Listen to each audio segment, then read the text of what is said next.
नमस्कार, सहर्ष स्वागत. कसं असतं माहिती आहे का मंडळी, बऱ्याच गोष्टी आपण आयुष्यात करत असतो, पण तरीही हातून काहीतरी निसटत असतं, काहीतरी राहून गेलंय असं सतत वाटत असतं. अशीच एक कविता घेऊन आली आहे. कवितेचं शीर्षक आहे राहून जातं. खूप काही करत असताना बरंच काही राहून जातं. खूप काही करत असताना बरंच काही राहून जातं.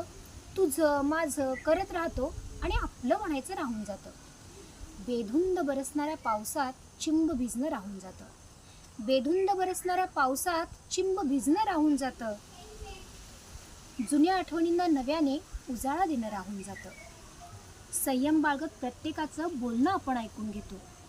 संयम बाळगत प्रत्येकाचं बोलणं आपण ऐकून घेतो.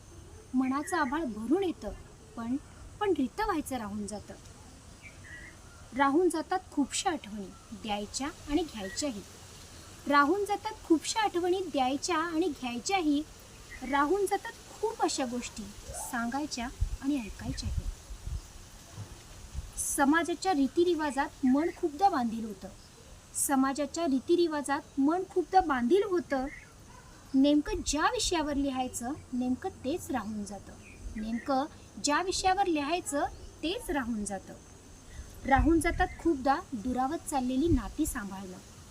राहून जातात खूपदा दुरावत चाललेली नाती सांभाळणं. राहून जातं आईबापाची दुखरी नस ओळखणं. बघता बघता आयुष्य आपलं असंच मग सरून जातं. बघता बघता आयुष्य आपलं असंच मग सरून जातं. अर्ध अधिक जगून घेतो, अर्ध अधिक राहून जातं. अर्ध अधिक जगून घेतो, अर्ध अधिक राहून जातं. धन्यवाद.